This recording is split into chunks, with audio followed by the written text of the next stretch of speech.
What's up, everybody? Welcome to another episode of Saturdays and Seltzers. As always, my name is Kendra Middleton. That has not changed, and I am still joined by my co-host, Sarah Griffin. Sarah, what's up, dude? Just living the life. Just living the dream. I think you had a tough week. It's okay. Everything's fine. Sarah's had car problems. She's had Twitter problems. She's had computer problems. Like, there's got to be some planets in Gatorade or something. Like, Sarah, what is with all your problems this week? I don't know. I hope that means that like next week or something, everything's going to be amazing. Because it's been off to a slow start. I'm like, oh my God, it's only Wednesday. See, I'm like, oh my God, it's Wednesday. Like, I feel like it's still like Tuesday. Like, I'm like, oh my God, this week is flying. Like, I need to get things done. Whereas you just feel like it's dragging. No, I feel like this has been the longest week ever. Oh, well, luckily, okay, two things. Luckily, it is our night to drink. And luckily, Survivor is back tonight. Thank God. So I am recording this episode and then my friend Paul is picking me up and I'm literally running to a Survivor watch party tonight. I heard that they're like changing things up a little bit. There's fewer days and they're like giving them like nothing, like no food, no nothing. Like this is like true Survivor. So I'm super stoked about that. But for tonight's drinks, we were lucky enough to be sent over the new Fruit Smash hard seltzers from New Belgium Brewing, which is awesome. Thanks so much to them. I think that I don't think these are going to be terrible because the flavors sound freaking fantastic. They have a berry blast, a tropical punch, and a pink lemonade. I think even if they're terrible, they're my favorite seltzers ever because of the cans. Like one of them has a shark in like a floaty with a backwards hat and stuff all over it. And then there's a dinosaur on a fucking skateboard. If there was anything more me in the world, there's not alcohol, dinosaurs, skateboards, heard. And then the pink lemonade's like a toucan on rollerblades. So like, fuck yes. So cute. I'm obsessed, like actually. Which one do you want to try first? Sarah and I have decided we're going to try all three tonight. We're going to kind of split it up. We want to finish a can for each like third of each, like our show notes. So Sarah, what do you want to start with? I kind of want to do the pink lemonade. Okay, me too. Perfect. So I'm going to open perfect. mine. All right.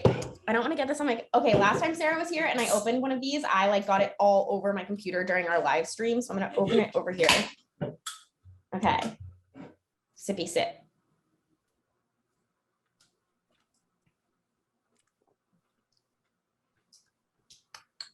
It's very lemony.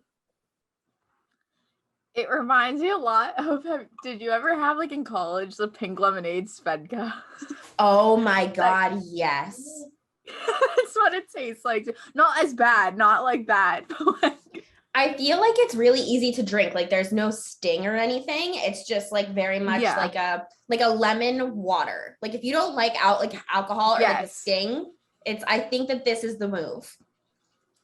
Yeah, I think lemon water is a good way to put it. Like, because I feel like with pink lemonade, I usually think of it as like sweeter. This is just very lemony to me. Okay, so we'll try all three of these throughout the show, and then we will do our seltzer ranks last. How about that? Yes. Okay, cool. So after our Twitter stuff, we will do that. So let's start out.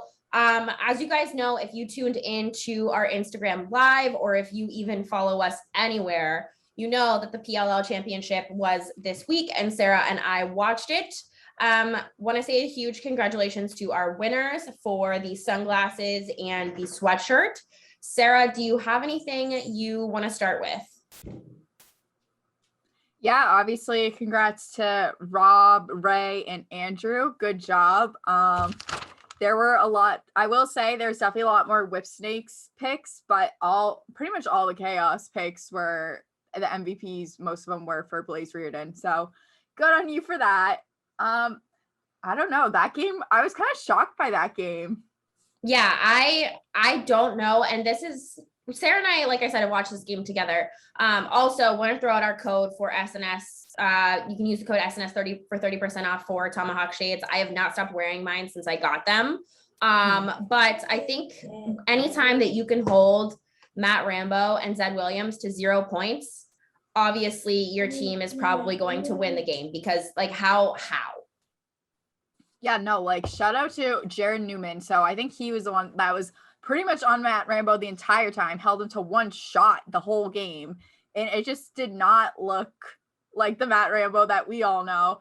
And then, yeah, Jack Rowlett, shout out to Jack Rowlett, did a great job covering Zed Williams. You know, I know he was looking for kind of a redemption game after last year's championship, where obviously he did not have as good of a time going with covering Zed Williams, which it's a tough job. Like, very much understand why he would win Defender of the Week, because he did an incredible job this week on defense. Anyone that could shut down Zed Williams like that, kudos to you. But yeah, also Jared Newman, great job with Matt Rambo. And yeah, just the chaos offense, you know, it was dominant. And again, it makes it a lot easier when you have an MVP player, like actually won the league MVP and then won the game MVP, you know, goalie of the year, Blaze Reardon and that. But even then, I think a lot of people were, the big talking point was, oh, like, you can't shut down Zed and Rambo, whatever. That chaos offense was dominant from the first quarter to the last whistle of the entire game. I think there was maybe in the very beginning, the Whip Snakes led once. Yeah. But after that, once they got the lead, it was chaos the entire time. It was chaos. Can we talk about how Blaze dropped an F-bomb on NBC national TV? That was incredible. And you know what? When you're not only a champion, but when you're the league MVP, the game MVP, goalie of the year, you can do whatever the fuck you want, I guess. Yeah, I think power to him. That was a power move. Yeah, I think I said this to you. I was like, if you are offended by that, or, you know, the FCC, obviously I understand why there's guidelines and whatnot, but it's like if you're offended by an accidental F-bomb after someone just won MVP and won a championship game, or your kid hears it or whatever, I feel like that's a you problem. Well, you know what? They brought it back with the wholesomeness with Andy Towers. I thought if anyone was going to drop an F-bomb, it would be him. He's like, we're going to SeaWorld. I was like, hell yeah. SeaWorld. Like, why? SeaWorld, what? I wonder how much money they spent. I was not expecting that. How much do you think SeaWorld paid them to be like, yeah, we're going to SeaWorld with all their problems going on? Oh, man. Well, they respond because he tweeted it, too. He's like, I'm going to SeaWorld. Yeah. I can't wait. Like, can't wait to celebrate with you. I'm like, yeah. Nothing to celebrate a lacrosse championship like SeaWorld. Okay, so we kind of talked about last week how I'm into dads sometimes. And I'm kind of into him. Like, he's kind of like a DILF, and I don't like, he gives me Guy Fieri vibes, and I'm kind of into it.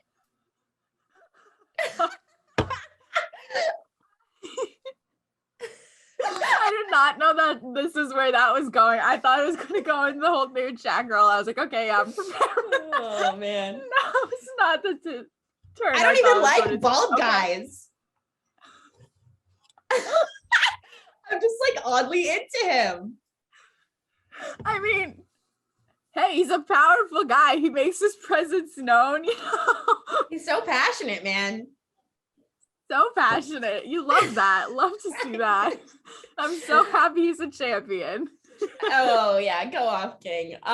So you know, like you were talking about how Jack had a really good game. He's had quite the week. Yeah, he has had quite the week.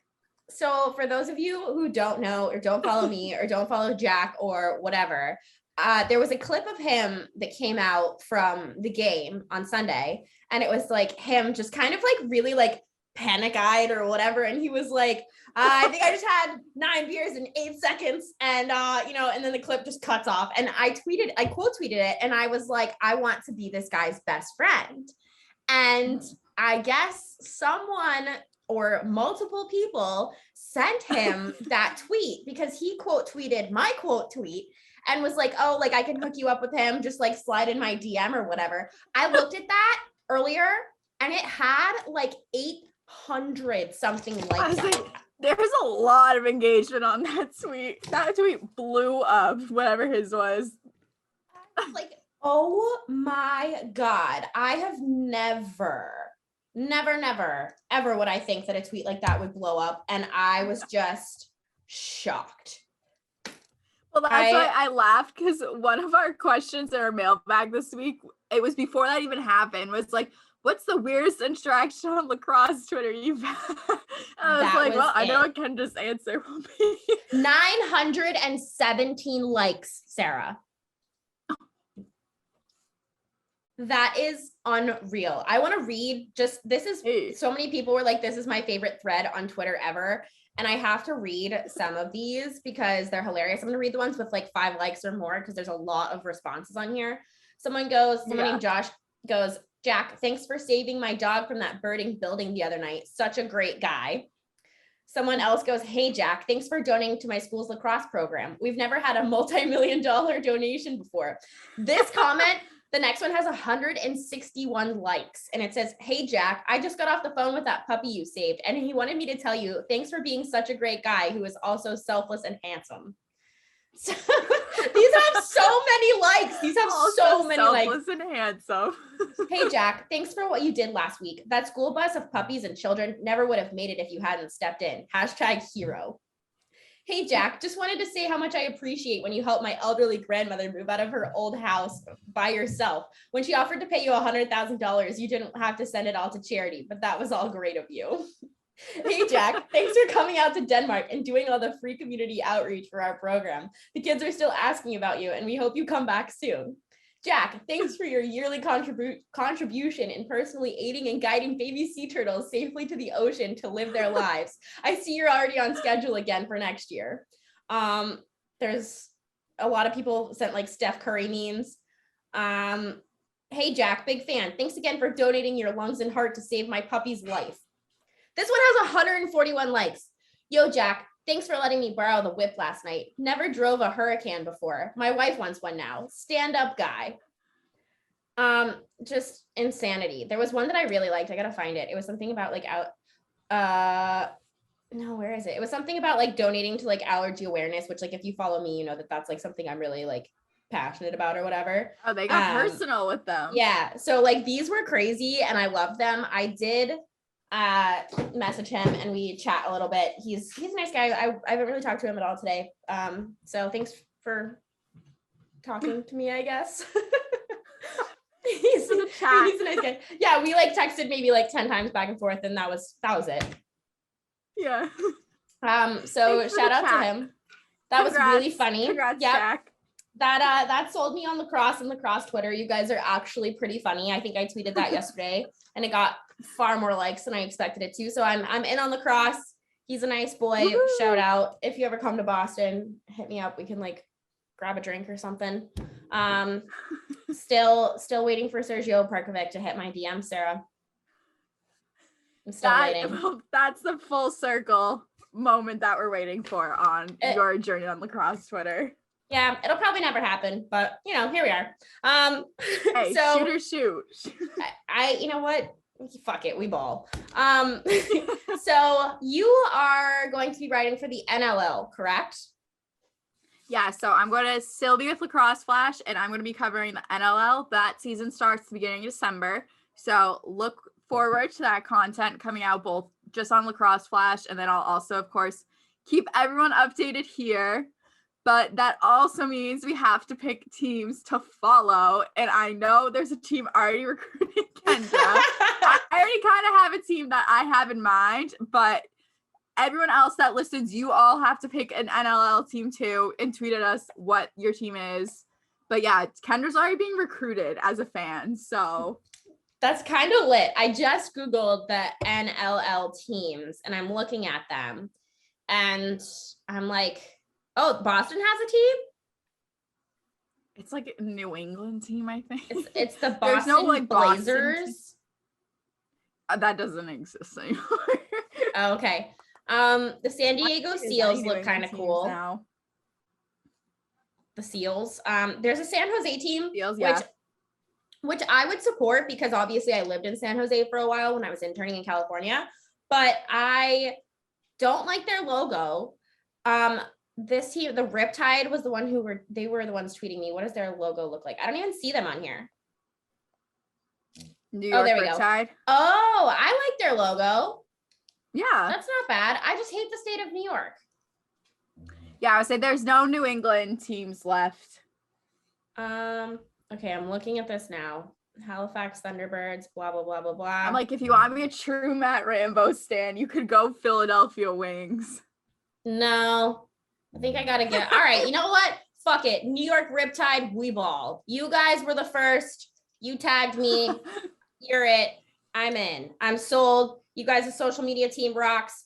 I am now a fucking Riptide fan. We fucking ride at dawn, bitches. Sarah, who are you supporting? Perfect. I'm going Saskatchewan Rush because someone would be mad at me if I didn't. So go Saskatchewan. Oh, I wonder. I don't know much about it.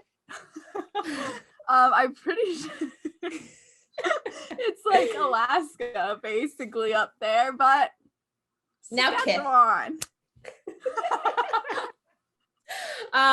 Anyways, I know that person will hear this, and that was, I didn't even think about it. That was the only team I ever considered. All right, so what's your backup team? What's your backup plan? Backup team? Plan B. Plan B? I don't know. Saskatchewan's good. Okay, so what's your backup plan? If we start to randomly hate this person, who are we rooting for instead? Who's their rival? Good call. I think I was watching NLL games yesterday on YouTube, and I don't think they like the Halifax Thunderbirds. So that'll be my backup, Halifax. All right, mystery man. Right now, if you fuck this up, don't fuck it up. Or woman, I don't know, whatever. This is Saskatchewan hate channel. Damn it, I should have picked Halifax just to fuck with them. That could be my backup team too. Perfect. I'm such an asshole. Oh my god. Do we have any more lacrosse comments before we want to move on to the NFL? No, so everyone pick your NLL team, tweet at us, give us your random reason. It doesn't matter what the reason is. Let's just hear them. That's it. Yeah. Are we going to have like Halifax stands now? That would be awesome. So I hope if things go south, all of a sudden everyone's just a Halifax fan. That would be sick. All right, so we'll move on to the NFL. Sarah, I don't think you've watched any NFL when you weren't with me, other than the Patriots game you went to, right? Yeah, nope. I watched the Patriots game a couple weeks ago. I watched the games when I was with you, and then I stopped once I went to that concert. So okay, I have no idea what's going on. All right, so the primetime games have been absolutely fucking nuts this season. I tried to tune into Peyton and Eli's broadcast the other night. I think it was Monday night is when they're on like ESPN2 or whatever, but I had to, like, everyone was tweeting about it like the first week and said that it was amazing. And I turned it on and they had Brett Favre on, who, you know who Brett Favre is, I assume, right? Yes. Okay. So they had him on and it was so cringe that I think my roommate and I watched it for maybe 5 minutes before we turned it off. I have some comments about that game, but I just wanted to say that, like, if you like that broadcast, let me know if I should give it another try. Sarah was here. We were watching the PLL championship game and I had the Jags game on the floor if you were tuned in for that. I'm frustrated, but I'm very conflicted. I don't know how to feel because we do have a ton of injuries. We have a rookie quarterback and we have a new coach. And while I think Trevor Lawrence is getting better every week, which is all you can ask for, I think that I am just hating Urban Meyer more and more each week. And we, like I said, we do have a ton of injuries. We added a lot of injuries to our list this week. CJ Henderson, Laviska Shenault, and O'Shaughnessy all probably not playing this weekend. Just everyone's hurt on top of the ETN and Tavon Austin thing that was already going on.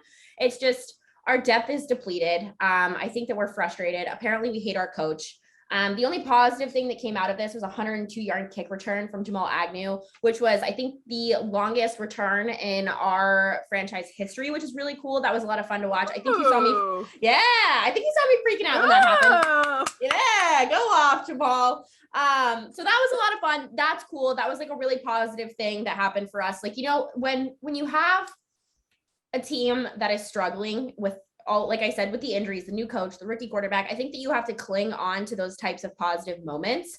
And I think that was a really, really cool moment. It was a lot of fun to see them celebrate something at home for a first home game this season with Trevor Lawrence. So I think that was really cool. They're playing the Cardinals this coming week. And their pass rush is just really, really scary. It's very scary to me. And I think Kyler is going to pick apart our defense. Our secondary is they're going to be exhausted by the end of this game. I think that what I've noticed with Trevor is that he seems to be like I don't know if I don't want to say that this is his biggest problem, but it's the biggest thing that I've noticed. I feel like he is following his receivers with his eyes down the field, and DBs are just going to clean you all day. And you can't do that in the NFL. You know what I mean? Like you can't do that in college to a certain extent, like call it like, obviously there are things you can get away with in college that you can't get away with in the NFL, but that's what I've noticed with him. And I think DBs are just going to continue to pick his pockets clean if he keeps doing that. I mean, he threw 3 interceptions the first week and I think 2 this week. And I think that that's something that needs to be worked on. So, you know, that was my takeaway from this game. I do think he's getting better every week. And I think that that's the only thing you can ask for from a rookie. No rookie is going to be perfect, and they need snaps to, you know, be able to get better and to learn and not make those same mistakes again. But I feel like this week is really going to be the truest test that he's had all season, because the Cardinals are a good team. They're a great team. You know, they're definitely, I don't think that they're going to win the Super Bowl, obviously, just because you have these powerhouse teams like the Chiefs and, you know, the Bucks and etc. But I don't think that they're out of the conversation, and they shouldn't be. But he's going to have a busy day on Sunday at 1:00. And my biggest concern this week is just keeping him healthy. Can we keep the ball on the ground, you know, finally utilize James Robinson, and just honestly, that's all I want for the rest of the season. Just keep the kid healthy and keep him in a place that he can continue to get better every week. The Falcons-Bucks game got interesting for a minute. It was kind of crazy because, you know, the Bucks were taking it to the Falcons for a majority of the game. And then out of nowhere, the Falcons defense, you know, within a span of one drive, just took over. They got sacks, they got interceptions. And I thought the Falcons were potentially going to come back for a second, which is crazy because the Falcons aren't a great team, obviously. But it got really interesting. That was a fun game to watch towards the end of the day. Same with the Titans and Seahawks game. That was also sort of one of those situations where, you know, it was a little bit of like a comeback situation, and almost all of the AFC South teams took a loss this week, almost. So that was, you know, I mean, it's not like I have expectations of winning the division. I think it's very unrealistic to think that anyone other than the Titans are going to win this division. Because, you know, the Colts are having injury issues. They have talent problems. The Texans, I mean, they've looked a lot better than people thought they were going to. So we're either going to finish 3rd or 4th in the division. That's just how it is. But when you're competitive and when you can compete in your division, I think that that's important. Like I said, the Jags aren't going to come back and do anything in this division. I think we're just too injury prone. Our coaching problems are obviously an issue. But that was an exciting thing as someone who has a team to support in the AFC South. The Chiefs-Ravens game was probably the most exciting game of the week, in my opinion, as everyone knew that it would be. That was why it was a primetime game. Lamar Jackson. I actually saw the highlights of that game. Yeah. Okay. Do you have any takeaways?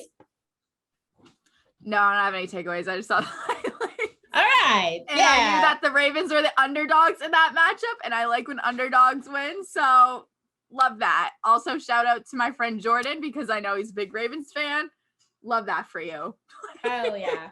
Well, I think that Lamar Jackson and Patrick Mahomes are the 2 most entertaining people to watch in the NFL right now. And that's not a hot take. I think that that's something that everybody knows. Yeah. Lamar Jackson is just such a dual threat quarter, like the definition of a dual threat quarterback. And the most exciting part of this entire game was the last 2 minutes of the game. The Ravens had a lead that they wanted to secure, and it was 4th and short, and they were deciding to punt or not. And Harbaugh, you know, was originally, I think leaning towards punting, and Lamar was like, no, we should go for it. It's 4th and short. If we get this first down, game's over. Patrick Mahomes doesn't get the ball. We talked about this last week. You know, it's sort of one of those situations with Patrick Mahomes and Tyreek Hill and just their offense in general. There's no cheat code for their offense. it's like one of those things you can't ever count Tom Brady out. It's not over until Tom Brady says it's over. It's one of those things where you can't count Patrick Mahomes and Tyreek Hill out, because there is that bucket Tyreek is out there somewhere mentality in those sorts of situations. And I think Lamar Jackson obviously knows that. And he was like, no, coach, let's go for it. And you saw the video, I'm sure, of Harbaugh being like, Lamar, do you want to go for it? And he says, all right, go for it, which is like the biggest thing that you can, like, trusting your quarterback like that is phenomenal. The fact that they have that is just, I have goosebumps right now. Like, that's so cool. And the fact that they big balled the fuck out of the Chiefs is fucking awesome. And Lamar's playing for a new contract. So I think that just goes to show that they do need to sign him a new contract. And that was just such a fun matchup. Like, just watching those two duke it out whenever you can is just so much fun. So that game was my favorite game of the week. The other primetime game this week was the Monday night game, was Lions Packers. I had a weird feeling that the Lions were going to play a lot better than I think people thought they were going to. And that did wind up happening. They didn't win, which, it's the Lions. And I said that last week. I was like, when we were talking about Aaron Rodgers was one of my Thrive picks last week to start. It was an Aaron Rodgers revenge game. Anytime, historically speaking, that people talk shit about Aaron Rodgers or anything like that, the game after, he always comes back, and he comes back with vengeance.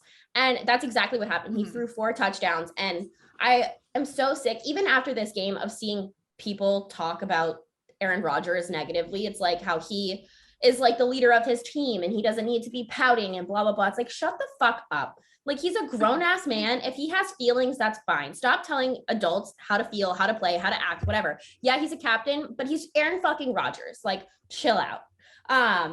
So that game was a lot of fun. Like I said, I knew that this was going to be an Aaron Rodgers revenge game, and it was. And I think that, I don't know who they play this week. I'd have to go check, but I think Aaron Rodgers is back, like, just straight up. That's fair. I don't know much about how that game went, but I also follow so many Brewers fans. I kind of got the full play-by-play on Twitter of the Packers game. Yeah. And I saw a lot of Aaron Rodgers praise at the end of the night. So yeah, as there should be. His interview with Lisa Salters was a pretty good one too. He was just like, yeah, like, that's what I do. I come to work, whatever. So I think we should get into our Thrive segment. How does that sound to you? Sounds fantastic to me. Also, I just want to let you know, I switched. I finished my first seltzer. Damn. I'm on to the Berry Blast. All right. So do you want to read our ad read, and I will chug this? Okay.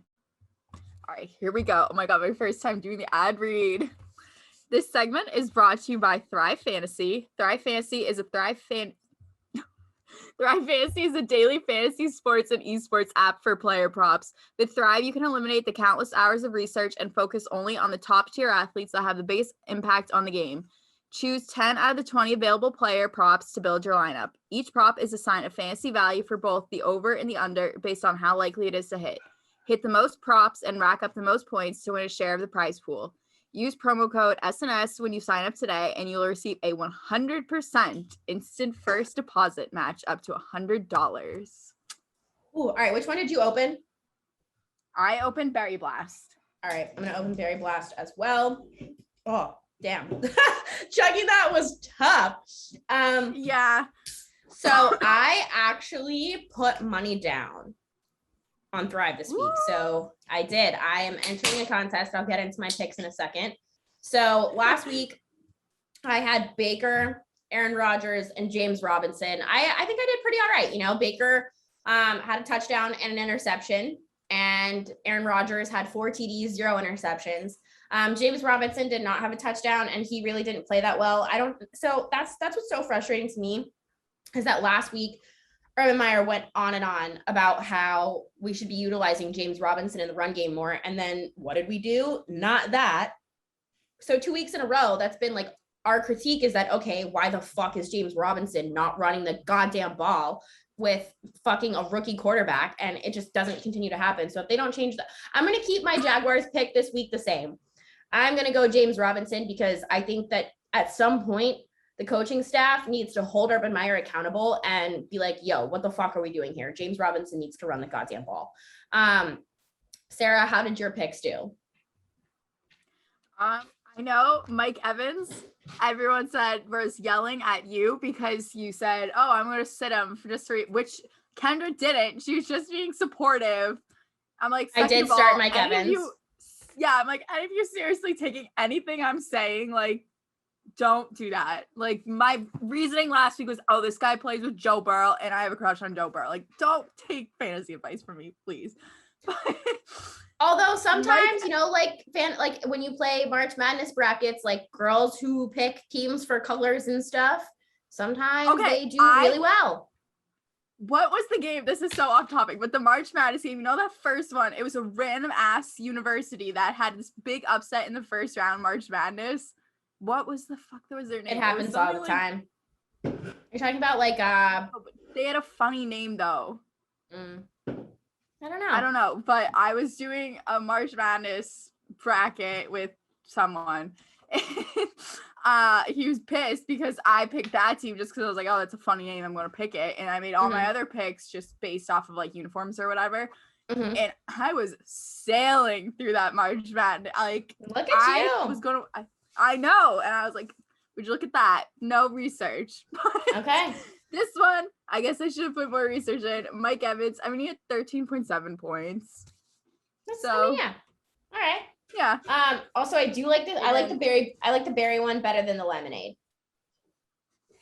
I feel like, I don't know, the berry one doesn't have much of a taste to me. I like the berry one better than the lemonade. I like it. It just kind of tastes like a Capri Sun almost. Yeah. All right. Yeah. Yeah.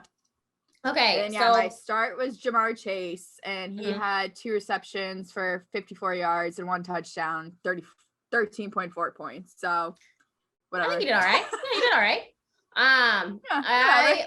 I did use our code this week to put money down for Thrive. So if you do want your instant deposit match, I used our code, use our code SNS. I honestly, I was talking to my roommate about this today. He's like an avid gambler, and we were talking about how much better Thrive is as an app, just as far as like the props and stuff they have. Like they have guaranteed, doesn't matter how many people enter, like guaranteed $50,000 this week, which is why I put $20 down on this. Fuck it. You know what I mean? Yeah. So my 10 people and my tiebreakers this week, I took the under on Patrick Mahomes, 310.5 pass yards.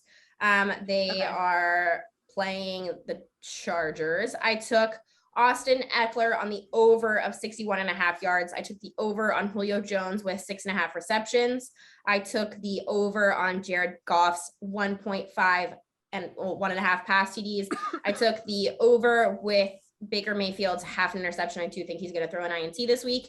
I took the over on Saquon Barkley getting a touchdown. So they said 0.5. I think Saquon's going to get a touchdown. I took the over on 286.5 passing yards and rushing yards for Lamar Jackson. Took the over on Chris Godwin's half touchdown. I do think he's going to catch TD this weekend. I took the under with Aaron Rodgers, 25.5 completions. Took the under with George Kittle's 1.5 receiving touchdowns. Took the over with Calvin Ridley and his half touchdown. So I do think he's going to catch touchdown this weekend. And I took the over with Stephon Diggs as my tiebreaker with 91.5 total receiving yards. I think, that's what I think. My maximum points is 920. I put money down. You know what? You're like, fuck it. We ball. If you want to play against us, tweet me your lineup, tweet us your lineup. Let's play against each other. I would love to do that. Sarah, do you have anything? I would say I made picks. I also have my start and sit. All of these are not with as much thought. Okay. Definitely not my picks. So for the player props, I took the under with Patrick Mahomes, like you did actually. Okay. The under with Ryan Tannehill, just because I didn't really like his face. Okay, cool. Love that. I took the over with Julio Jones because I know who that is. Okay. Same reason I took over on Jared Goff, Baker Mayfield, Barkley, and Lamar Jackson. Okay. I took under for Juju Smith-Schuster because I don't really like his TikToks. Okay. Love that. Chris Godwin, I took the over. Aaron Rodgers, I took the over. And then in case emergency picks, I did Diggs over and Derek Carr under. Derek Carr, that I was like, oh, Stephon Diggs, I know who that is. I'll give him the over. Derek Carr, I was like, I don't know, under. Cool. Why not? Cool. All right. So we'll watch yours and see how many points you wind up with and see if your version of picking things outscores me, which would be fucking awesome. I would actually love that. But if I won $50,000, that would also be fucking lit. So those are our Thrive picks of the week. Please play against us. And if you do sign up for Thrive, make sure you use code SNS to get your deposit match up to $100. My games to watch this week are, I do want to watch the Texans game just because I want to see Davis Mills. I also want to watch the Jets game to see how many interceptions that Zach Wilson's going to throw. The other games I have to highlight, I have the Saints at the Pats, obviously. Sarah, watch that game if you're going to do anything. Yes. Bengals at Steelers, both are 1-1. I think that could be a really good game. I'm sure Joe Burrow will be looking sexy in some football pants. I have Bucks at Rams. Both teams are 2-0. I think that's going to be a game to watch. Packers at 49ers, I think is going to be good. And then I also have the Eagles at Cowboys. I hate that division. I hate both of those teams. I hate both of those cities. But it is a division game. It is a primetime game. And I feel like you always have to watch the Cowboys in primetime. And their games always just get like so like trashy with like how they play each other that I think it's entertaining. So yeah, those are my games to watch this week. We're not going to talk too much about like matchups and stuff this week just because we have a huge mailbag segment. Like it is fucking massive. You guys had tons of questions for us. So that's why we're kind of cutting the football segment short this week since it's mostly me talking anyway. Sarah and I did watch the Auburn game together this week. Sarah, how was watching football with me? War Eagle. I learned that phrase. Yes, you did. That phrase, War Eagle. Mm-hmm. And that we are not the War Eagles, which some people think, and I hate that they say War Eagles. It drives me fucking nuts. But we are the Tigers. It wasn't me. For the record, I did not say that. If you know who was with us, then you know who it was. But that is our mascot and our war cry. Hello. There's a difference. Yes. I have a couple things to say about this game. Not a ton. Obviously, we lost. God fucking damn it. Like, actually, like, what the fuck? I'm so fucking mad about this game. I was literally, like, standing on the bar screaming at one point, and there was this chick across the bar, like, trying to argue with me what PI was. And I was just like, did your, like, friends, cousins from like Trinidad go to Penn State or something? Like, who the fuck do you know here? Like, I was literally just like screaming at this lady in orange and blue overalls on top of the fucking bar. It was actually insane. And yes, I did wear those out and I have no shame. Sarah, do you have COVID? No, I've had this lingering cough forever. I swear I don't have COVID. I'm just kidding. The targeting call at the goal line in this game, I really have such mixed feelings about it. I understand why targeting calls happen. I hate the suspension part of it. I understand why they're there though, to keep players safe. But what the fuck was he supposed to do in this situation? It was on the goddamn goal line. Like, is he just supposed to let him score? And it honestly wasn't even a targeting call in my opinion. And that's not me being an Auburn fan, just from like a clearly like journalistic point of view. Why am I like shaking my hands like I'm Italian in this fucking shirt? But no, I just like that call really gabbled your last ghoul. But penalties just really killed us outside of that play. Like that was really the difference maker for me.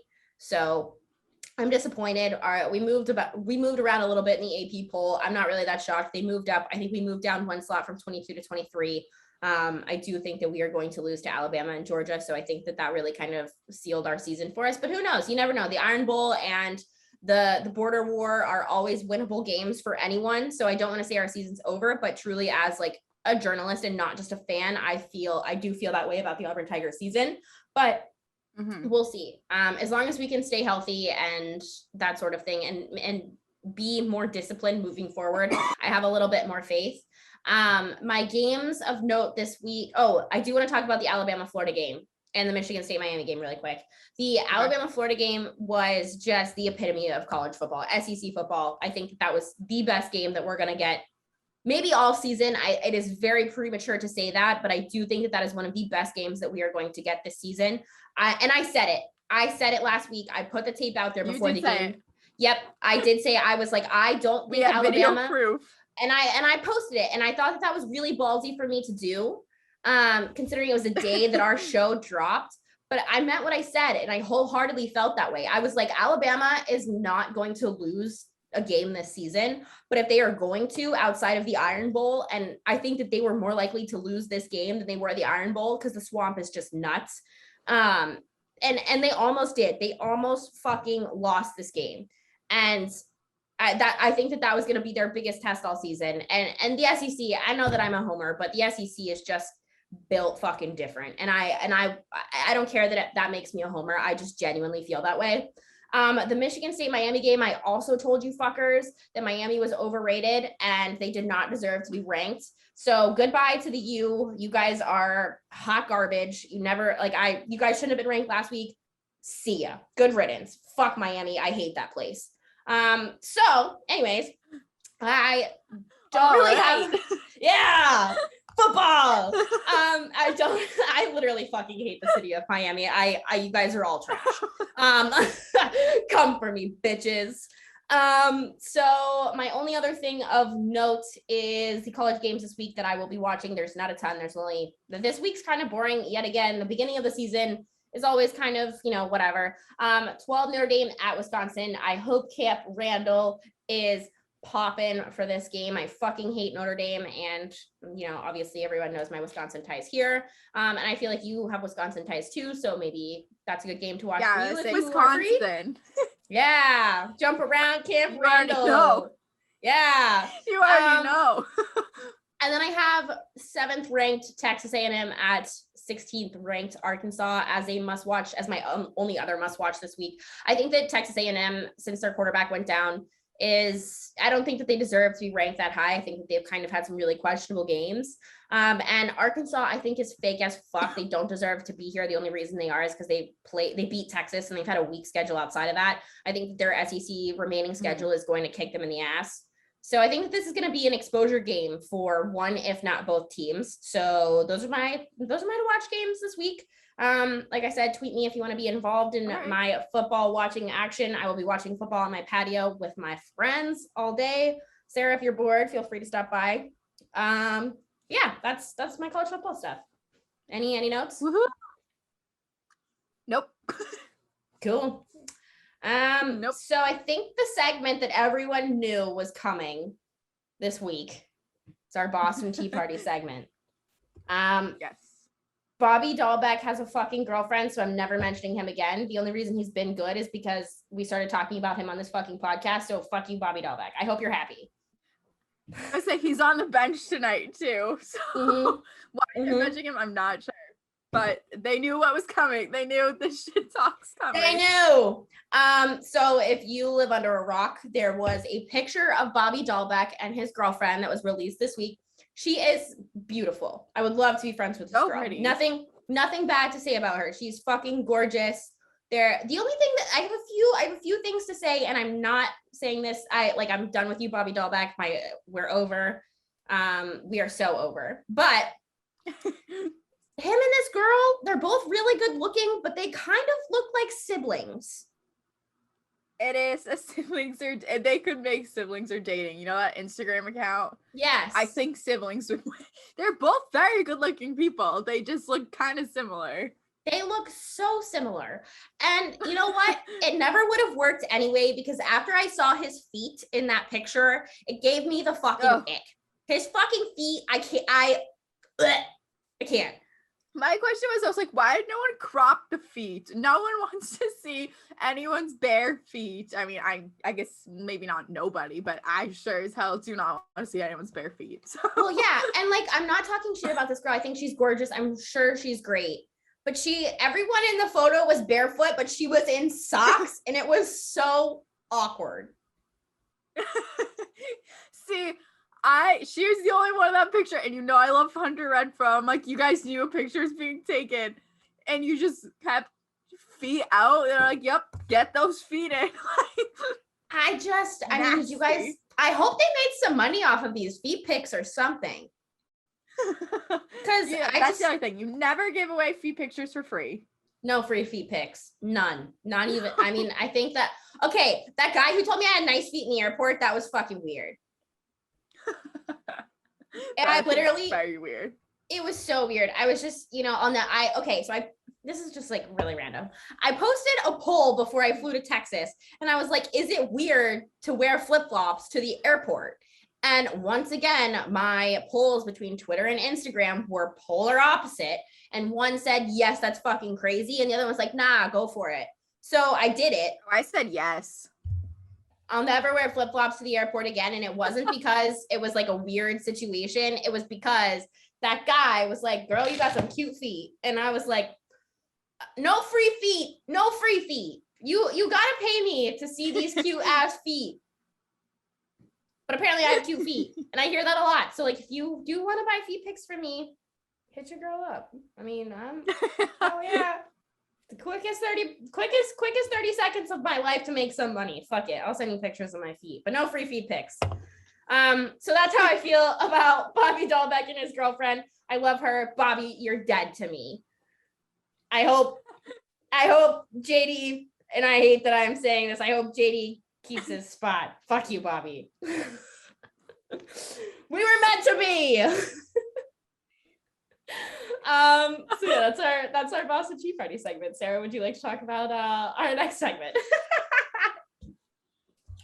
Oh yes, I would like to talk about our next segment. I don't know how you follow that up, but I'm like, I don't really know a smooth transition from that to this, so I'm just gonna get into it.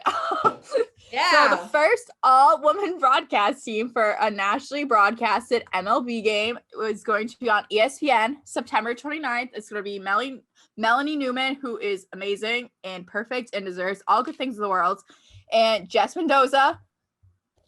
How do you feel? I'm not as big of a Jess Mendoza fan, but you know what? I think maybe with her and Melanie, they'll balance each other out and it'll be great. And I'm so excited and I can't wait to watch it.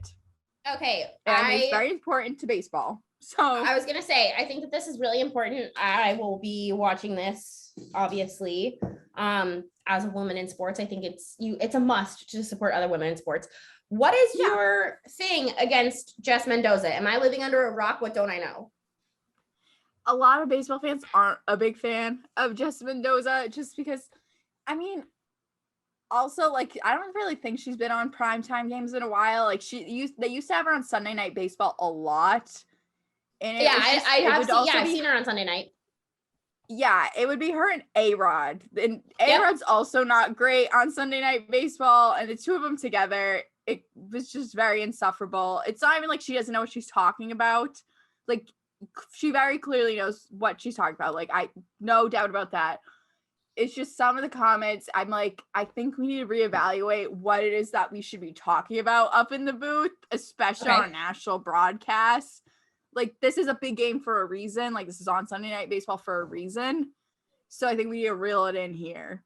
And I don't know. It also kind of always bothered me that she's like the only woman that's ever on Sunday Night Baseball, when I'm like, there are so many talented women. Like, Melanie Newman is one of them. So I'm really glad she's on this.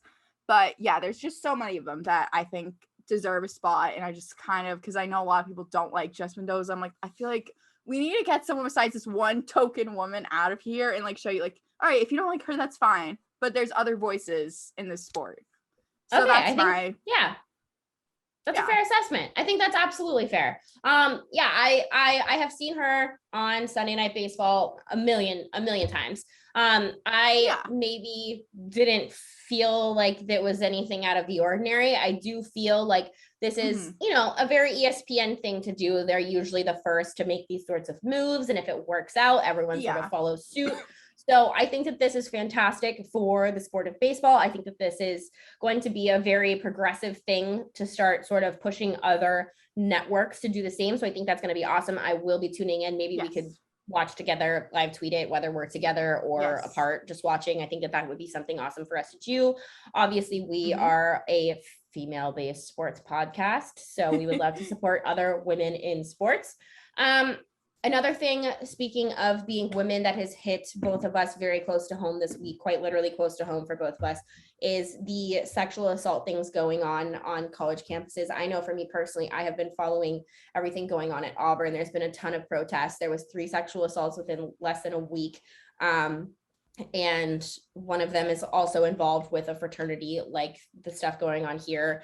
And I don't know if it's like a legal thing where these universities have to, I don't want to say protect, because I don't think that that's the right word, but protect these fraternities or what have you. But most of these screams, I mean, at Auburn, the fraternity is still unnamed, whereas here it's not the same. But how do you feel? I mean, like, obviously, like here people know what it is. At UMass, it's UMass Amherst, right? Yes, UMass Amherst. Whereas at Auburn, we don't know. Do you think that it is fair to protect these fraternities and the rest of the members, or do you think that that's something that should be allowed to be known by the public? Well, so I don't know much about the Auburn ones. I haven't obviously following the UMass Amherst ones. I only realized that I had no idea and this was going on until my cousin, he goes to UMass Amherst. I think he's a junior right now. And he posted a story just saying like, fuck Theta Chi, whatever the fuck the fraternity Theta Chi, was. Yeah, and I didn't put together like what it was about. I just thought maybe he didn't like fraternities. I don't know. But then as I like saw like more people, because obviously I follow a decent amount of people from UMass Amherst, I was like, oh shit. And then someone I follow actually posted, so the chancellor of UMass sent out an email, and it's just like the worst. Like, you know, when people try, like, you know, like this like put a lot of work into like the PR team to come up with this. I have it up if you want me to read it. Yeah, it just for was sure. Not well done. Yeah. All right. So, dear campus community, yesterday afternoon, approximately 300 student protesters converged off campus at the Theta Chi fraternity house in response to reports circulating online and among students of an alleged sexual assault involving the fraternity. Let me be unequivocally clear. We condemn sexual violence of any kind and are committed to providing robust support services to survivors and to vigorously investigating all allegations of sexual assault. The allegations of sexual assault that came to light this weekend, prompting an outpouring of concern and outrage among students, are deeply troubling. At this point, no survivors or witness has come forward to file a complaint or report substantiating the claims that have been made on various social media platforms. While we respect and support a survivor's decision whether or not to report an assault or pursue sanctions, we cannot take action against alleged perpetrators, whether they be individuals or organizations, without actual evidence. And then it just kind of went on about like how you can report it, how it's so serious and whatever. But I'm like, so you're like, clearly this email, like I got the vibe, maybe this is just me like reading into it that way. I'm like, so they're like bothered by the fact that there's protests. Like that's clearly the reason they sent out this email. Like, we don't want any more protests. We don't want to be in the news. Like, we hate all this publication is getting everywhere. But also, well, no one reported it, and like we get like, yeah, that's hard as a sexual assault victim, but also we can't do anything, so I don't know what you want us to do here. I'm like, what was the point of this email? Yeah, like, that's you're really better off having said nothing, in my opinion. Yeah, no, I totally agree with that. Like, I think whoever sent that clearly has no idea what it's like to be sexually assaulted. And I think that that's really fucked up of them to say, because why does someone need to be put on blast for there to be a conversation? I don't even think that there needs to be an excuse to have a conversation. I think even with like, obviously staff around the country is aware of what's going on at Auburn, there should probably be a conversation anyway. Let alone if there's allegations on your own campus and in your own community. You need to have a fucking conversation, especially if there's that many people outside of a fraternity. Something clearly fucking happened. It doesn't, and you don't need to put a victim or a survivor on blast. They shouldn't have to come forward. They shouldn't have to deal with that. They shouldn't have to be like, hi, yeah, it was me. Hi, I was sexually assaulted. Like, fucking look at me. It doesn't work like that. Like, if you have ever experienced anything like that, which most women unfortunately have a significant, almost actually, you know what? Every single girl I am close with has shared a story with me like about something like that. So you know what?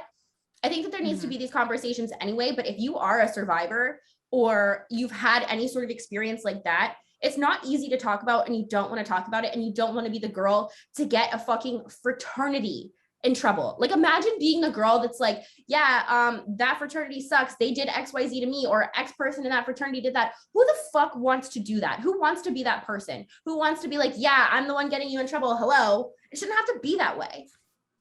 No, that's the thing. Like, I feel like you were saying, like, it kind of almost seems like they're like shaming this girl to like come out and be like, oh, it was me. Like, all these claims are because of me. Like, I'm so sorry. But I'm like, okay, if you're so bothered by these protests, then fucking investigate the fraternity. It's a fraternity. I don't think these are unfounded claims and she's making this up for attention. I can promise you, any college girl, the last thing you want, like she said, is to be, oh, it's me. Like, this is why this fraternity is in trouble. No one wants that. No one would ever fucking want that with how much backlash you're going to get, not only for the fraternity, but like people in general. So I just don't get how you can be like, well, there's nothing we can do until she says something, but like, we get it. It's tough. Like, clearly you don't. You don't get it. And even if you are the most attention-seeking person of all time, that is not something you seek attention for. It's just, it's straight up not. Like, especially and you know what? Like, it doesn't matter how big of a university it is. It's still a very small community. And I probably wouldn't, I know that I wouldn't come forward either.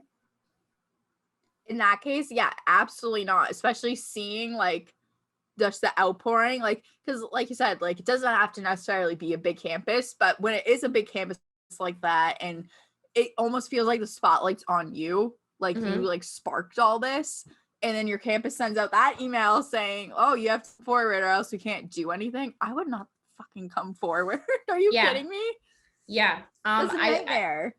I would like to close this conversation with, if you are a parent, a dad, a brother, you know, whatever, I really encourage you to have these conversations with your friends, your family, your sons, your brothers, whatever.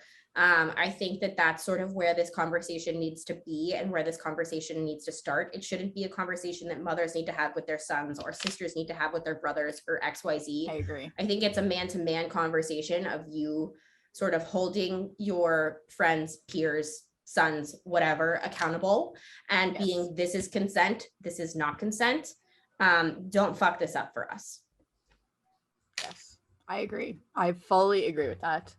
So if you, and honestly, like, I know that this isn't, I encourage people to do their own research, find their own podcasts, find their own speakers to listen to, educate yourselves. But if this is something that you want to play for someone or whatever, please feel free to do so. But have those conversations, and there will be no change until men start holding each other accountable. And I wholeheartedly believe that. But to sort of move on from that, I am opening another drink. Sarah, how about this one? This is my favorite can. There's a fucking cactus and a dinosaur on a goddamn skateboard and a Hawaiian shirt. The tropical punch one. Yeah, I have like one sip left in the berry blast one, so I'll finish it. Cool. So I'm gonna open this, and then do we want to do the Instagram questions first or the Twitter questions first? What do you think? Do you want to do Instagram first? Yep. All right. So I'm gonna give you guys a little sippy sip review of this one. This is the best one. Best one. Oh my God. I'm about to try it right now. Oh my God. It's so, Sarah, I love this one. I like this one. This one's so good. And there's a goddamn dinosaur on a skateboard. I'm so happy right now. No, that's definitely the best one. Holy shit. This one's so good. And you know what? Shout out to Dilly, because he said that these are his favorite seltzers. And he didn't want me to say that because he was like, what if you guys hate them? He said that this is his favorite. Did he say that? Yeah, we were texting today about it. He was like, I saw that you guys are trying these. They're my favorite. So let me know what you think. So another shout out to Dylan. Yeah, our biggest fan, Dilly. So Instagram questions. First one is, will you still root for the Jags when they're in London? Fuck you. Next question.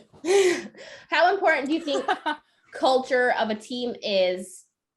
How important do you think culture of a team is? I think the team culture, I'll go first and then you want to give me your answer because then I can just read the question after. Yeah. I think team culture is absolutely crucial. I think in the last year and a half, we've learned as like a Jaguars fan base how important that is. So the reason that we, in my opinion, and I think that this is sort of public knowledge or has been spoken about, that we got rid of Tom Coughlin and Doug Marrone was because we were having culture problems. And that's why our defense kind of dispersed. And I think that that was why it was so important for us to make a culture change, and why I wanted Robert Saleh to be our head coach and Louis Riddick to be our GM, was because we had the opportunity to employ the first Islamic head coach in NFL history and the first Black GM in NFL history. And I think when you have a culture problem and you need culture change in your locker room, that's a smart thing to do. Whether you can get both or one or whatever, especially because Robert Saleh had coached, he'd been our DC, he'd coached for us before. We had those opportunities to do things like that. And you take someone like Urban Meyer, who obviously is not the culture change that you're looking for, especially when he brought in Chris Doyle. That's the opposite of culture change. And I think that's some of the problems that we're having right now. I think that's an example of how important culture is in your locker room. And I think that you all have, in order, we talked about this last week with the Red Sox, in order to play like a team, you all have to be on the same page about a lot of things. And culture is one of those things. That's such a huge thing. That's a team bonding thing. That's a, hey, you got my back, I got your back sort of thing. So I think culture is probably the most important thing that you can have as an organization, as a franchise, etc., is to all be on the same page with the same mission and holding each other accountable and all of those sorts of things on and off the field. So that's how I feel. I think it's extremely important, and I know you probably agree, but I would love to hear your reasoning and how important you think it is. Yeah, so I was just kind of thinking of like maybe it's just recency bias, but like with the chaos, like they came in again, as they like said many times throughout the postseason or playoffs, like we're 3.2%, like only 3.2% fans picked us. Like no one believes in us. We're the number 6 seed. We're up against the Whip Snakes, whatever. Like they just had the underdog thing up against them the entire playoff run. They're coming off last year losing the championship to the Whip Snakes. But I feel like it was almost kind of like a uniting factor for them. And I think that's a big example of how important locker room culture is. Because it's like, okay, there's all this criticism against us, all these doubters. Let's all just rally around each other, kind of tune out that noise, use that as motivation. And then on top of the fact you have Andy Towers as your coach, who obviously Daddy. All those guys, yeah. I didn't mean, yeah, Daddy. But, disclaimer. But so all those guys obviously love and respect him. Everyone wants to rally around him. Like, I don't know. I feel like that's kind of a perfect example of a locker room culture. Like, all right, we're this ragtag underdog. We have guys from a lot of Canadians. We're all over the place. It's not like the Atlas where you have all these young guys, or the Whip Snakes where it's like half the team's from Maryland.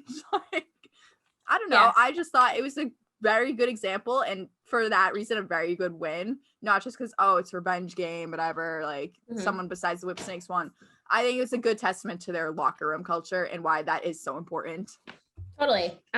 So our next question is, what is one of your hottest takes that you'll take to the grave? Sports, food, or anything? Do you have anything? Do you have any hot takes? Oh, I know my hot take that everyone hates. It's a food one. I hate ribs. I hate ribs. Okay, I do too. So I agree with that. Mine is. Where were you when I tweeted that in July? I had over 200 replies. I don't know. Mine is that out of all the pasta sauces, marinara is the worst. I think it's pesto, Alfredo, marinara. So I honestly agree with that hierarchy. All right, cool. Yeah, so that's my hot take. Weirdest lax Twitter encounter so far. I think the Jack Rowlett thing is not the weirdest. It's up there, but definitely people tweeting me about their polls. Which, to be fair, I probably invited upon myself when I asked Matt Rambo how big his stick was, which I stand by that. I stand by that fucking question. And if we get anyone else on this goddamn podcast, I will ask them if size matters. But I think that that's my weirdest encounter. I've had a lot of people tweet me about like polls. Sarah, what about you? God, I don't know. Maybe just because I've had so many weird encounters going from baseball Twitter to lacrosse Twitter. I'm like, you guys you don't scare me yet. So, well, I wouldn't say they don't scare me, but like we had that one kid that was like coming at us a few weeks ago, but I wouldn't call that weird. I think he was just kind of douchey. Okay. So you know what? That one's to be determined. I'm saving weirdest for when there's a really one that makes you go, what the fuck is this? Okay. So that's TBD from Sarah. Sarah, what is your favorite Halloween candy? Favorite Halloween candy? Isn't that just like favorite candy in general? I guess, but there are certain candies that only come out for Halloween. Okay, well, I hate candy corn. I don't like candy corn. Okay. I don't know. I'm not a big candy person. Mine's definitely okay. I need to know how you say this. I say Reese's. So I think Reese's is my favorite, but is it Reese's or Reese's? I say Reese's. Okay, me too. We'll put up a poll. Okay, yeah. Okay, so Sarah hates candy. I say Reese's. Or before I don't was definitely hate candy. I just I don't feel passionately about any. Okay, before I was definitely allergic to food coloring. It was definitely Nerds Rope, but now I can't have that anymore or I'll die. So if I'm ever dying, can you just let me enjoy one last Nerds Rope and just put me under? Deal. Okay, cool. Deal. Fuck it. All right. This one's from our boy, Anthony, the Red Sox fan. Who are our favorite athletes? Sarah, who's your favorite athlete? Who's your GOAT? Oh God, that's a hard question. See, mine's so easy. I say Maurice Jones-Drew, MJD, forever. I have 2 of his jerseys back here. I don't think of because I have so many different ones. You know what? Yeah, I'm gonna go with Patrice Bergeron. Patrice Bergeron is my all-time favorite athlete. Bergie. Okay, why? He's just perfect. He's perfect in every way. Okay. He's a saint. He's a great person, great player. Age is like a fine wine. Just overall perfection of a man. Bergie. Another question from Anthony, the Red Sox fan. Who are the top 5 most bussin' people? I think I can answer for both of us when I say Anthony the Red Sox fan, Anthony the Red Sox fan, Anthony the Red Sox fan, Anthony the Red Sox fan, and Anthony the Red Sox fan. Not that he has ever listened to a goddamn second of this podcast, because we know for a fucking fact, based off of the shit he tweets us, that he's never ever listened to this podcast a day in his fucking life. But you're our top 5 most bussins. No, he'll never know we said this, even though I know it would make his day. But yeah, he confirmed that the other day when I tweeted some like soft ass shit from her account. And then I jokingly said like, oh, typical Kendra, so soft. And he really thought that it was you. He's like, love this tweet, Kendra. Oh my God. I'm the asshole, okay? Who is the best TV character of all time and why is it Betty Draper? I don't know what that means, but oh, I was supposed to say Betty Draper, so I feel like who is that? Knows I love Betty Draper. She's from Mad Men. Oh, it's a great show. I love Betty Draper. TV character. So I don't really watch TV shows. I only watch Survivor and Jeopardy, and I feel like nobody on that is a character. So am I allowed to say SpongeBob SquarePants? Yes, that's a perfectly acceptable answer in my opinion. Or Rick from Rick and Morty. Okay. Yeah, those are both acceptable answers. Okay, cool. What's the number 1 seltzer flavor that doesn't exist yet that you would want to try? I would say like a honey lavender situation. Ooh, lavender? Yeah. I like lavender, even like lavender lemonade type thing. Yes. Anything with lavender. Yes. Okay. I'm gonna pause this and try and show you Jackson really quick without unplugging anything, and then we can go to the Twitter questions because those are my favorite from Instagram. So I'm gonna slowly scoot this over. Oh, He's just passed the fuck out on my floor. my god. All right, so on to the Twitter questions. I feel like we got so many more Twitter questions, which makes sense because we have like 500 something Instagram followers and 2,000 something on Twitter. So let's get into the Twitter questions. Okay. All right. So the first one, I think you already retweeted it. Which one of you is the better athlete? That's to be determined. I think we know the answer, but I would love to have a combine. Someone like said something about you being able to beat me in a race on skates, and I died laughing. I'm like, yeah, if we're doing skating races. I was dying laughing at this. We'll find out. Yeah. All right. So we'll have a combine. Yes.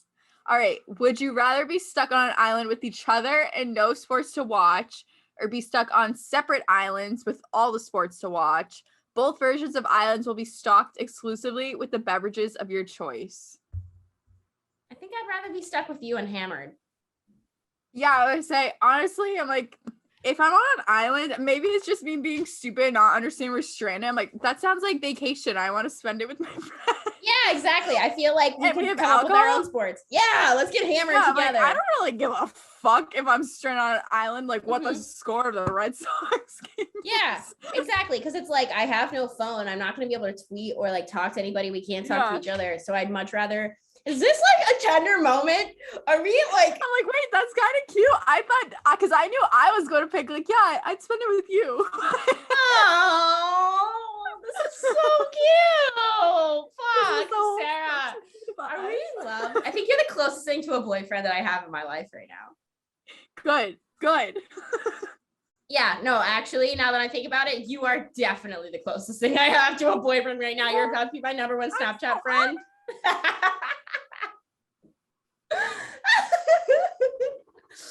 Yeah, I'm rooting for Halifax. Fuck it. Fuck you, this is casual. Yeah. I can't do this. I'm actually gonna pee myself. I can't. All right, next question. Oh my god, I'm sweating. Okay. Are we flirting? But on the subject of men, what's the worst place you could run into Chaz? My house. Straight up, my house. Very good. That's a great question. That is a great loyal question. Listener. Shout out Garrett Miller. Where's the worst place you could run into Chaz outside of my house? I don't know. I don't really think there's a good place. No, there is not. Chaz. There's never. Chaz should be banned anywhere from every building ever. Even outside. Can he be banned from existing? Is that possible? Can we do that? No longer. 911, I have an emergency. Chaz. That's it. Anyways, next question. Okay, I like this question. We all know seltzer's number one, but what are your go-to mixed drinks? Ooh. Hot and dirty with blue cheese olives. I don't even know what that is.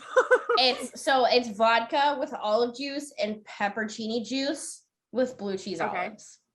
Puts hair on your chest. Okay. Oh. All right. I feel like yours is a spicy marg. Yours is a spicy marg. I say mine's a spicy margarita. That's what I order everywhere. That's my only go-to.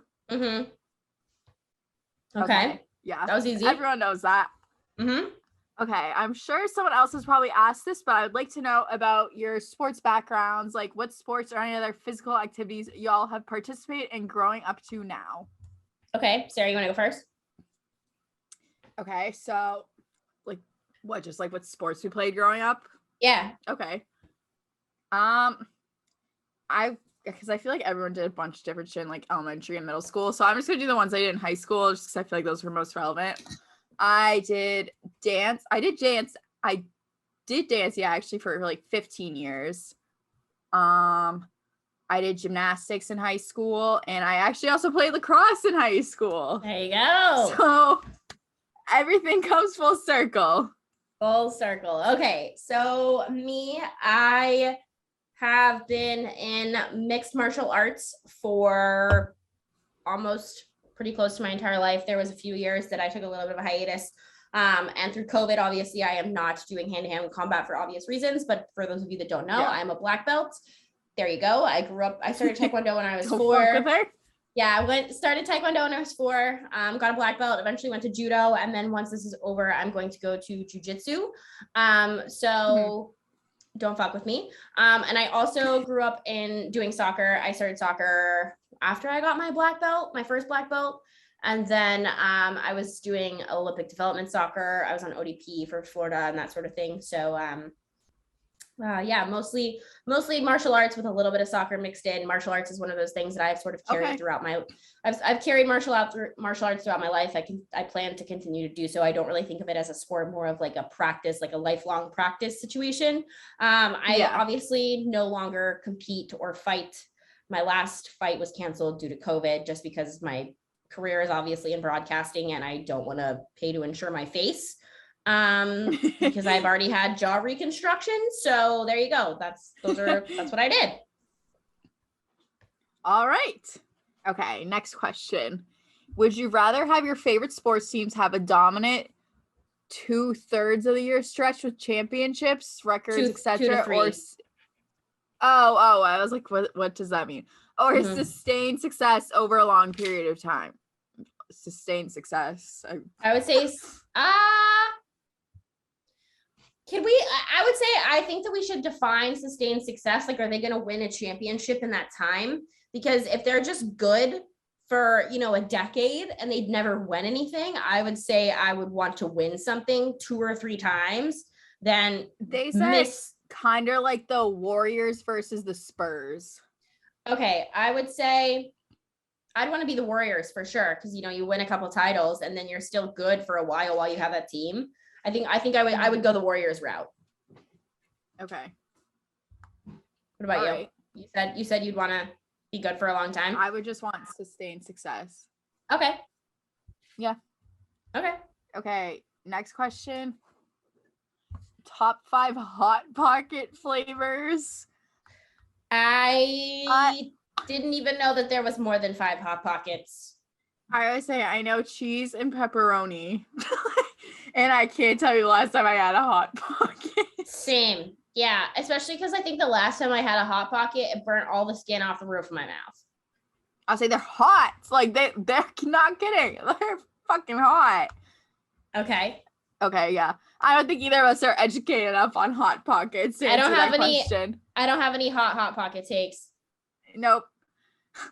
When attempting to cure hiccups and drawing the invisible cow, is it imperative to milk said invisible cow, or is that just for added flair? You have to milk it. You have to milk it. That's very important. You gotta get the titties. You gotta get in there. Yeah.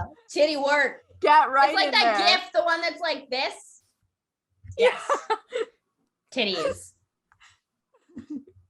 Okay. Who would win in a fight of 200 toddlers versus a full-grown horse? Horse. Yeah. Fuck them kids. Fuck them kids, bro. Yes. Fuck them kids. They're going down. I hate kids. I was saying I like kids, but they can't take down a fucking horse. Fuck them kids, bro. Okay. What is the something, and then in parentheses, an athlete, a food, a song, etc., that is perfectly rated? Everyone is an overrated or underrated, but what is something that deserves its exact level of acclaim? Someone responded and said bananas. Bruno Mars. Oh, that's a good answer. Oh, that's a good one. Fuck, that's a really good answer. Oh. God, I don't know how to follow that up. Damn.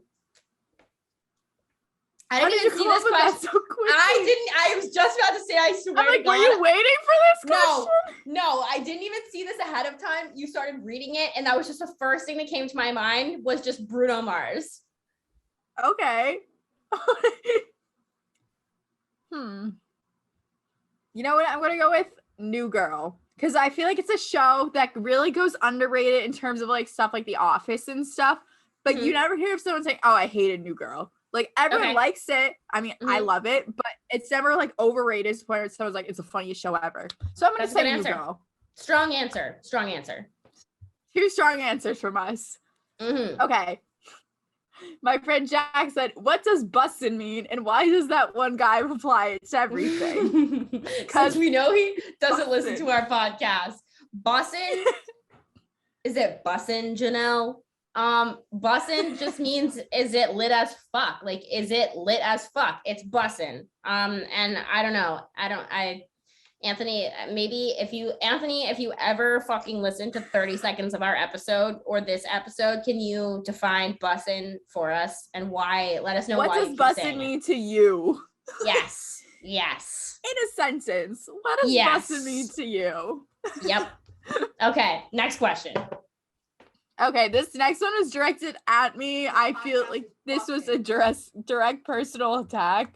Hey, Sarah, how much should Tottenham seek for Kane in the January transfer window?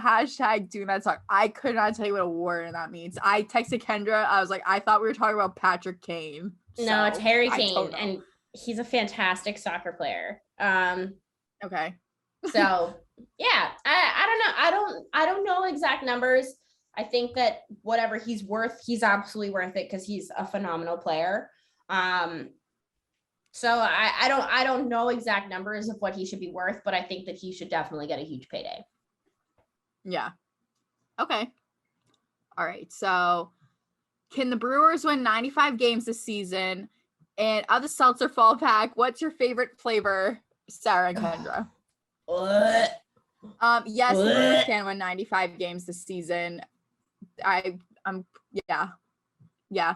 As for your other question, I guess Apple Crisp. They were all pretty bad. I hated I hated all of them. Whoever said that it was like licking a candle was so right. They weren't good. I think gun to my head, I'd take Apple Crisp, but like I think you'd have to absolutely pay me to drink those shits again. Yeah, no, those were gross. No, I always say like free alcohol is good alcohol. You could give me a supply of that for the rest of my life and I would go sober. Yep. Yeah, no, they're terrible. Don't buy them. Bud Light usually is so on the money with those, but love you, Bud Light. Okay, if a movie was to be made about you, who would you pick to play each of you? So should we do each other? Oh, we should. I feel like that makes it better. I think if someone were to play you, it would have to be Dove Cameron. You think so? Yeah, I think Dove Cameron would crush your character. She gives me like the girl. Cameron. She gives me like the girl next door, very cute, like little, like, you know, girly girl bestie vibes. Okay, good. I love Dove Cameron, so I love that. I, for you, would go Kate Hudson. Okay, why? Because I'm like, I feel like Kate Hudson in all her roles, like she's so much like, I know what the fuck I'm talking about. I like don't fuck with me, and she's a bad bitch. So Kate Hudson.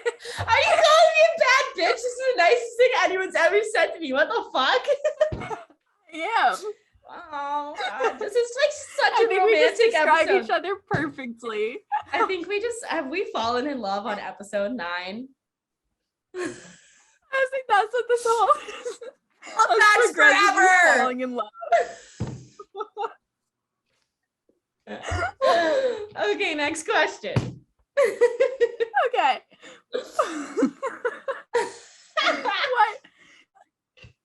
What was your first job that paid money? I worked at this really shitty coffee shop for this woman who would charge foreigners double because they didn't understand our currency and she was a foreigner. Okay, awesome. Awesome. My first job, I worked at Cold Stone Creamery scooping ice cream, and I tweeted about this the other day. I'm like, I never charge people more than for a small plain ice cream, because if you get like a large there and it's one of those specialty ones, it can be like $10. And I'm like, no, I'm all set. I'm not looking at someone in the face and be like, here is your kid's cotton candy ice cream with gummy worms in it. That'll be $10. Sarah is the Robin Hood of ice cream scooping. I'm like, please, no one call Cold Stone on me. Yeah, I gave away most things. I gave away so much. Yeah, fuck you, Cold Stone, and your dumbass jingle. Okay. What are your favorite 5 restaurants? I don't know if I have 5 favorite restaurants. Waffle House. That's it. Okay. Waffle House. Like, that's it. But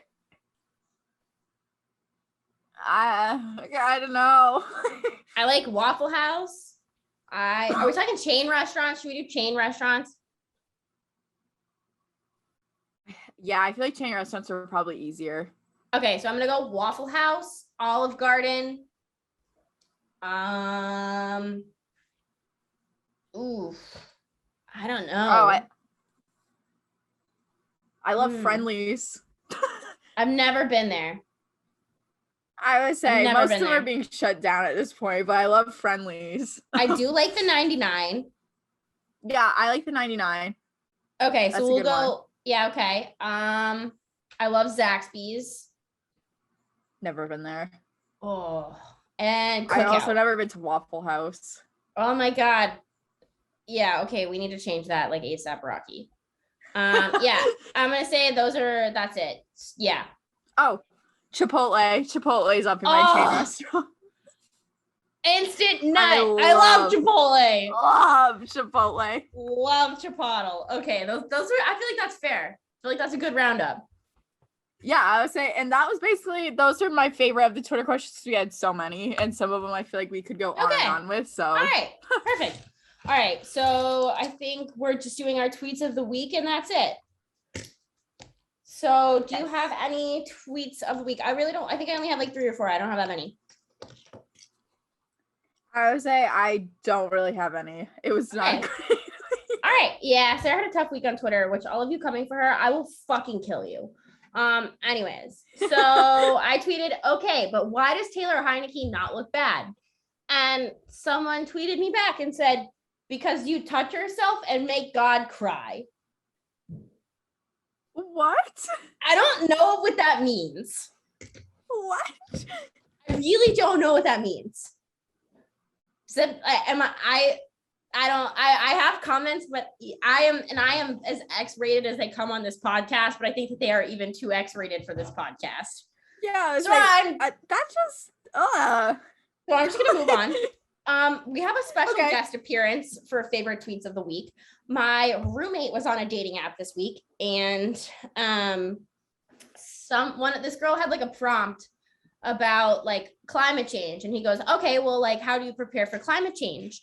And her response was, I haven't done a lot of preparing, but I am building my outdoor skills. I have some decent backpacking gear. I want to learn how to forage and hunt also. And I'd like to learn more about natural medicine, but that's been kind of difficult. A lot of plants that are regarded as medicine don't have the data to back it up. Even aloe as a burn treatment has inconclusive results as studies. This was on a dating app, she said this. And she continued to rant for like half an hour after this. This was just the first message. That's feeling weird. You go, girl. Like, good. I'm so happy you're so prepared. But I mean, I haven't been on a dating app in a few months. But what? Yeah, weird, what? Crazy, psycho. My next favorite tweet. Obviously, everything we do and say is bussin'. But someone responded this week and said, great tweet at Anthony the Red Sox fan with like all the like prayer up emojis. I love that. And then I tweeted about horny jail this week, and Anthony the Red Sox fan says horny jail is bussin'. Is horny jail bussin'? Horny jail is bussin'. That was in response to my Joe Burrow tweet. Yes. Horny jail is bussin'. That was my favorite. So hard at that. Favorite tweet this week, because horny jail is definitely not bussin'. So bonk. Big old bonk. Not bussin'. Yeah, I posted a selfie this week, And someone goes, not to be a dink, but you're way prettier without all the Barbie makeup. I don't know how to feel about that, but those are all my tweets this week. I hate when they're like, oh, you look so much better without makeup. Like, that's not a compliment. Do you know how much time was put into this? Yeah, like fuck off, dude. I don't wear this for you. I wear this for me. Yeah. Thank you. So yeah, those are my tweets this week, Sarah. That's a good roundup. Horny jail is bussin'. Do we have any closing remarks? No, I don't think I have any closing remarks this week. There's no chaotic ending this week, so. It's true. Okay, my only closing remark is this is my first time ever in my life gambling, so please make me feel better and play against us with Thrive. Even if you use our code or not, I would love to have some sort of insights or something this week, so please play against us in Thrive Fantasy.